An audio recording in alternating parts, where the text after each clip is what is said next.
I pray to surrender to divine will.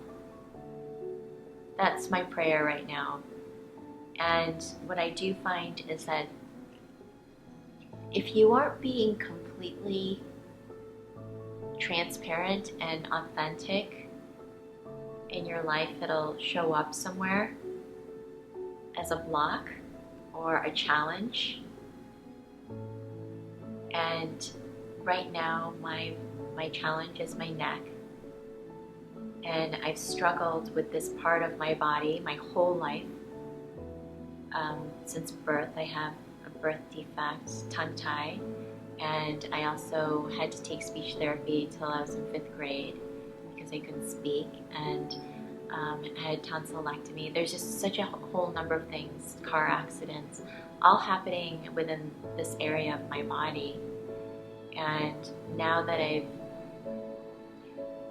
really flared up about 3 years ago when I started to have these experiences of prayer and awarenesses of prayer, and thought about coming out with it more, I would say, publicly.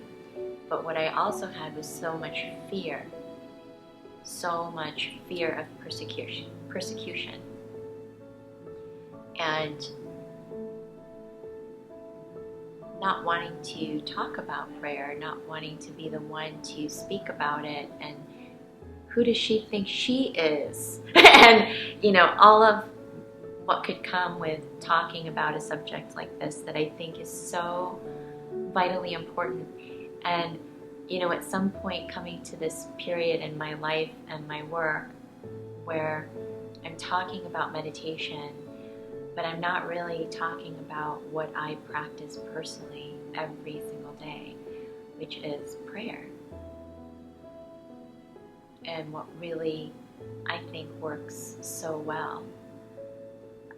So that's been my prayer, is to learn how to surrender this part of myself, which is the expression of our divine will and the expression of our truth.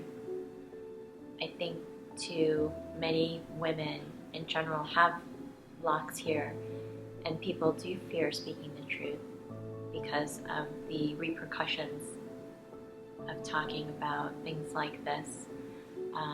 So that has been my prayer,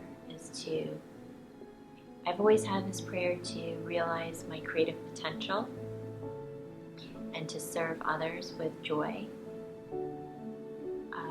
My motto is create with joy and be of service. I think that if you can be at the center of that you have an amazing life. You experience amazing things. So that's been my personal prayer, and I think you have to be careful what you pray for because I think God will definitely, Spirit, Divine Creator, will most definitely put you at the razor's edge of your growth and what you came here specifically to do. It might not always be something you chose, but something that is unexpectedly given to you. So we all have this choice about, what we want to, how we want to live in our lives and what we do, and exploring our gifts and our potential. And oftentimes I do find that our purpose in life will surprise us. It's like a surprise, because that's life. It's like an adventure.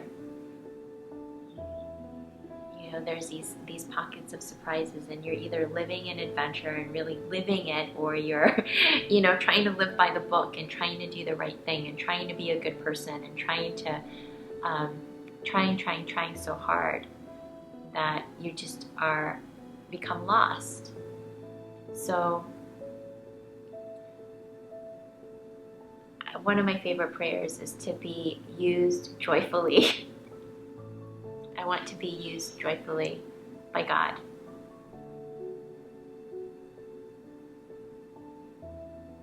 So it's all along the same lines.